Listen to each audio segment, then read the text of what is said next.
ఇందాక వరంగల్ సీన్ అన్న మాట్లాడితే ఏమన్నాడంటే ఎన్టీఆర్ కాలంలో కాంగ్రెస్ మీద కోపంతో ఒక కుక్కను పెట్టినా గెలిచిందనే విధంగా ఎన్టీఆర్ అప్పుడు ప్రవర్తించిండు.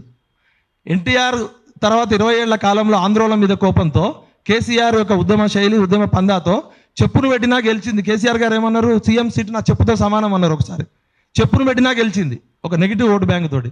తర్వాత 20 ఏళ్ల తర్వాత అదే వరంగల్ సీన్ ఏమన్నాడు, కేసీఆర్ మీద కోపంతో రేవంత్ రెడ్డి గారు గెలిచారు. కుక్క అయిపోయింది, చెప్పు అయిపోయింది.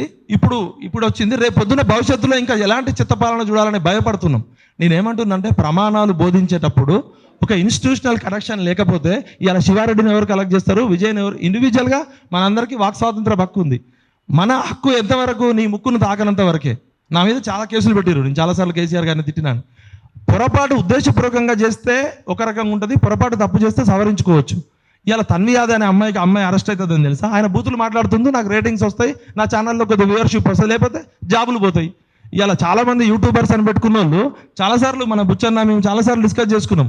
జర్నలిస్ట్ సంఘాలను కూడా ఇష్టం వచ్చినట్టు మాట్లాడారు. వాళ్ళు ఎవరు అసలు జర్నలిజం స్పెల్లింగ్ కానీ, కరస్పాండెంట్ అంటే ఏంటి, రిపోర్టర్ అంటే ఏంటి, స్ట్రింగర్ అంటే ఏంటి, న్యూస్ అసలు బాధ్యతలు ఏంటి, జర్నలిజంకు ఉన్న విలువలు ఏంటి ఎవరికి తెలియదు. సోషల్ మీడియా వచ్చినాక ఎవరైనా పెట్టుకుంటున్నారు. ఇలా యథా రాజా తదా ప్రజ.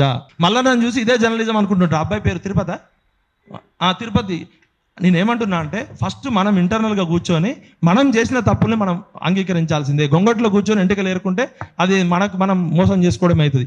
దయచేసి ఎవరైనా ఏమైనా హర్ట్ అయితే ఏమనుకోకండి. పార్టీలుగా ఎవరి ఐడియాలజీ వాళ్ళకు ఉంటుంది. ఇప్పుడు అన్న రైట్ 30 సంవత్సరాలు 40 సంవత్సరాల నుంచి ఆయన రైట్ పై సిన్సియర్గా పనిచేస్తున్నాడు. నాకు నచ్చకపోవచ్చు. అంకిత భావంతో ఎవరి ఐడియాలజీ వాళ్ళకి గొప్పగా ఉంటుంది. కానీ మనం డబుల్ గేమ్ ఆడి ట్రిపుల్ గేమ్ ఆడతామంటే మన ముఖం మీద మనమే పెండేసుకున్నట్టు ఉంటుంది.